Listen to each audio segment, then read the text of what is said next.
Update ಒಂದು ಲಭ್ಯವಾಗ್ತಾ ಇದೆ. ಮಾಜಿ ಸಿಎಂ ಬಿಎಸ್ ಯಡಿಯೂರಪ್ಪನವರು ಒಂದು ಹೇಳಿಕೆ ಕೊಟ್ಟಿದ್ದಾರೆ. 3 ದಿನಗಳಲ್ಲೇ ಬಿಜೆಪಿಯ ಮೊದಲ ಪಟ್ಟಿ ರಿಲೀಸ್ ಆಗಲಿದೆ ಅನ್ನೋದರ ಡೀಟೇಲ್ಸ್ ಇದು. ಚಿಕ್ಕಮಗಳೂರಿನಲ್ಲಿ ಬಿಎಸ್ವೈ ಹೇಳಿಕೆ ಕೊಟ್ಟಿದ್ದಾರೆ. ಅನುಮಾನ ಬೇಡ, ಈ ಬಾರಿ ಶೋಭಾ ಗೆದ್ದೇ ಗೆಲ್ತಾರೆ. ಕಳೆದ ಬಾರಿ 3.50 ಅಂದ್ರೆ 3.5 ಲಕ್ಷ ಮತಗಳ ಅಂತರದಲ್ಲಿ ಗೆದ್ದಿದ್ರು. ಈ ಬಾರಿಯೂ ಅದೇ ಅಂತರದಲ್ಲಿ ಗೆದ್ದೇ ಗೆಲ್ತಾರೆ ಅಂತ ಮಾಜಿ ಸಿಎಂ ಬಿಎಸ್ ಯಡಿಯೂರಪ್ಪನವರು ವಿಶ್ವಾಸ ವ್ಯಕ್ತಪಡಿಸಿದ್ದಾರೆ. ಮಂಡ್ಯ ಟಿಕೆಟ್ ಬಗ್ಗೆ ಇಂದು ಅಥವಾ ನಾಳೆ ಗೊತ್ತಾಗುತ್ತೆ ಅಂತ ಮಾಜಿ ಸಿಎಂ ಬಿಎಸ್ ಯಡಿಯೂರಪ್ಪನವರೇ ಹೇಳಿಕೆ ಕೊಟ್ಟಿದ್ದಾರೆ.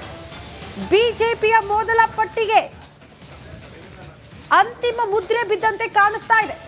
3 ದಿನಗಳಲ್ಲಿ ಬಿಜೆಪಿಯ ಮೊದಲ ಪಟ್ಟಿ ರಿಲೀಸ್ ಮಾಡೋದಾಗಿ ಸ್ವತಃ ಮಾಜಿ ಸಿಎಂ ಬಿಎಸ್ ಯಡಿಯೂರಪ್ಪನವರೇ ಹೇಳಿಕೆ ಕೊಟ್ಟಿದ್ದಾರೆ. ಮೋಸ್ಟ್ಲಿ ಎಲ್ಲೆಲ್ಲಿ ಗೊಂದಲ ಇರಲ್ವೋ, ಎಲ್ಲಿ ಕ್ಲಿಯರ್ ಆಗಿದ್ದಾರೋ ವರಿಷ್ಠರು, ಆ ಎಲ್ಲಾ ಕ್ಷೇತ್ರಗಳನ್ನ ಫೈನಲ್ ಮಾಡೋ ಸಾಧ್ಯತೆ ಇದೆ. ಅಂದ್ರೆ ದೊಡ್ಡ ದೊಡ್ಡ ನಾಯಕರು, ಹೈಕಮಾಂಡ್ ಮಟ್ಟದಲ್ಲಿರುವಂತಹ ನಾಯಕರು ಎಲ್ಲೆಲ್ಲಿ ಸ್ಪರ್ಧೆ ಮಾಡ್ತಾರೋ ಮೊದಲ ಪಟ್ಟಿಯಲ್ಲಿ ಅಂಥವರ ಹೆಸರು ಇರುತ್ತೆ. ಹಾಗಾಗಿ ಯಾವುದೇ ರೀತಿಯ ಗೊಂದಲ ಇರಲ್ಲ, ಎಲ್ಲವೂ ಕೂಡ ಕ್ಲಿಯರ್ ಆಗಿರುತ್ತೆ. ಅಂಥ ಕ್ಷೇತ್ರಗಳ ಅಭ್ಯರ್ಥಿಗಳ ಹೆಸರಿರುವ ಮೊದಲ ಪಟ್ಟಿ 3 ದಿನಗಳಲ್ಲಿ ರಿಲೀಸ್ ಮಾಡೋದಾಗಿ ಸ್ವತಃ ಮಾಜಿ ಸಿಎಂ ಬಿಎಸ್ ಯಡಿಯೂರಪ್ಪನವರೇ ಈ ಸುಳಿವು ಬಿಟ್ಟುಕೊಟ್ಟಿದ್ದಾರೆ. ಬಟ್ ರಾಜ್ಯದ ಪರಿಸ್ಥಿತಿ ಏನು ಅನ್ನೋದು ಪ್ರಶ್ನೆ ಆಗ್ತಾ ಇದೆ. ಕಾರಣ ರಾಜ್ಯದಲ್ಲಿ ಅತಿ ಹೆಚ್ಚಿನ ಕುತೂಹಲಕ್ಕೆ ಕಾರಣ ಆಗಿರುವಂತಹ ಲೋಕಸಭಾ ಕ್ಷೇತ್ರ ಅಂದ್ರೆ ಅದು ಮಂಡ್ಯ.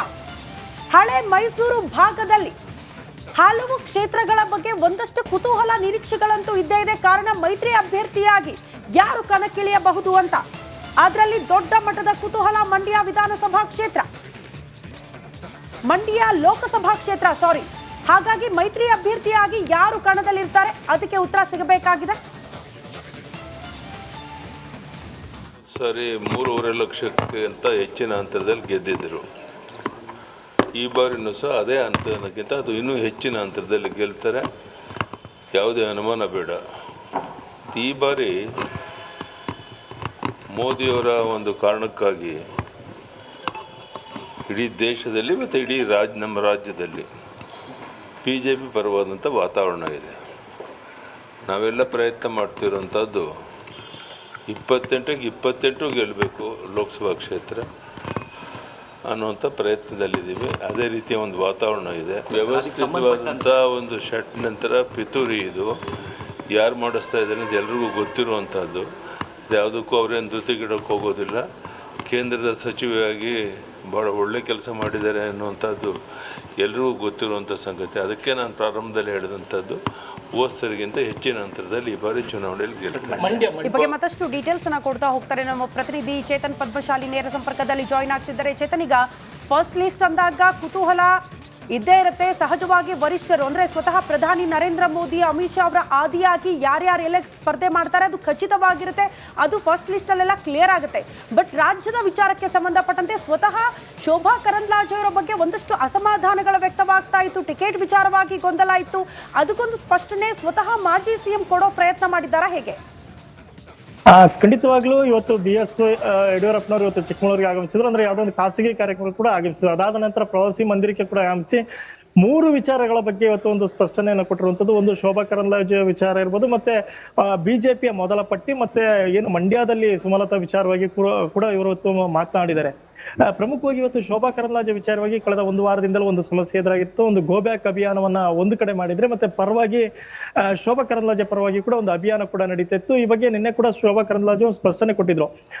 ಏನು ದೆಹಲಿಯ ಏನು ಹೈಕಮಾಂಡ್ ಏನಿದೆ, ಅವ್ರು ಯಾರಿಗೆ ಟಿಕೆಟ್ ಕೊಡ್ತಾರೆ ಅವರು ಸ್ಪರ್ಧೆ ಮಾಡ್ತೀವಿ ಅನ್ನುವಂತ ಮಾತನ್ನ ನಿನ್ನೆ ಶೋಭಾ ಕರಂದ್ಲಾಜೆ ಅವ್ರು ನೀಡಿದ್ರು. ಆದ್ರೆ ಇವತ್ತು BS ಅವರು ಒಂದು ಸ್ಪಷ್ಟನೆಯನ್ನ ಕೊಟ್ಟಿದ್ದಾರೆ. ಅಂದ್ರೆ ಶೋಭಾ ಕರಂದ್ಲಾಜೆ ಅವರೇ ಅಧಿಕೃತ ಅಭ್ಯರ್ಥಿ ಅನ್ನೋ ರೀತಿಯಲ್ಲಿ ಒಂದು ಕೂಡ ಒಂದು ಹೇಳಿಕೆಯನ್ನು ನೀಡಿರುವಂತದ್ದು. ಅಂದ್ರೆ ಕಳೆದ ಬಾರಿ 3.5 ಲಕ್ಷ ಮತಗಳ ಅಂತರದಲ್ಲಿ ಗೆದ್ದಿದ್ರು. ಈ ಬಾರಿ ಅದಕ್ಕಿಂತಲೂ ಹೆಚ್ಚು ಮತಗಳನ್ನ ಪಡೆದು ಇವತ್ತು ಗೆಲುವು ಸಾಧಿಸ್ತಾರೆ ಅನ್ನೋ ಮೂಲಕ ಶೋಭಾ ಕರಂದ್ಲಾಜೆ ಅವರೇ ಉಡುಪಿ ಚಿಕ್ಕಮಗಳೂರಿನ ಬಿಜೆಪಿ ಅಭ್ಯರ್ಥಿ ಅನ್ನೋ ಸ್ಪಷ್ಟನೆಯನ್ನು ಕೂಡ ನೀಡಿದ್ದಾರೆ. ಆದ್ರೆ ಒಂದು ಮೊದಲ ಪಟ್ಟಿ ಅಥವಾ 2ನೇ ಪಟ್ಟಿಯಲ್ಲಿ ಏನು ಯಾರಿಗೆ ಘೋಷಣೆ ಆಗುತ್ತೆ ಅದಾದ ನಂತರ ಒಂದು ಸ್ಪಷ್ಟತೆ ಕೂಡ ಸಿಗುತ್ತೆ.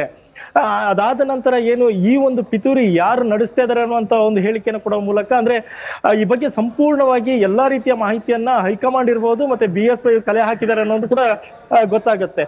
ಇನ್ನು ಮೊದಲ ಪಟ್ಟಿಯ ವಿಚಾರವಾಗಿ ಈಗಾಗಲೇ ಅವರನ್ನ ಪ್ರಶ್ನೆ ಮಾಡಿದಾಗ ಅವರ ಒಂದು ಮಾತನ್ನು ಹೇಳಿರುವಂತದ್ದು ಇನ್ನೊಂದು 3-4 ದಿನಗಳಲ್ಲಿ ಒಂದು ಮೊದಲ ಪಟ್ಟಿ ಕೂಡ ಬಿಡುಗಡೆ ಆಗುತ್ತೆ. ಮತ್ತೆ ಮಂಡ್ಯ ವಿಚಾರವಾಗಿ ಈಗ ಯಾವುದೇ ರೀತಿ ಚರ್ಚೆ ಆಗಿಲ್ಲ ಅನ್ನುವಂತ ಮಾತನ್ನು ಕೂಡ ಬಿ ಎಸ್ ಯಡಿಯೂರಪ್ಪ ಅವರು ಹೇಳಿರುವಂತದ್ದು.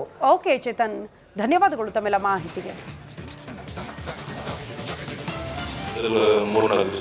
ಫೈನಲ್ ಆಗಿ ನಾಳೆ ನಡೆದ್ರೆ ಹೇಳ್ತಾ ಇದ್ದಾರೆ, ಫೈನಲ್ ಆಗಿ ನಾಳೆ ನಡೆದ್ರೆ 3-4 ದಿವಸ ಗೊತ್ತಾಗುತ್ತೆ ಯಾವ್ದು ಬದಲಾವಣೆ ಆಗಿದೆ ಏನು ಅಂತ.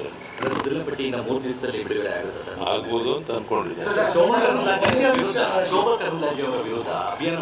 ವ್ಯವಸ್ಥಿತವಾದಂತ ಒಂದು ಷಟ್ ನಂತರ ಪಿತೂರಿ ಇದು ಯಾರು ಮಾಡಿಸ್ತಾ ಇದ್ದಾರೆ ಎಲ್ಲರಿಗೂ ಗೊತ್ತಿರುವಂತಹದ್ದು.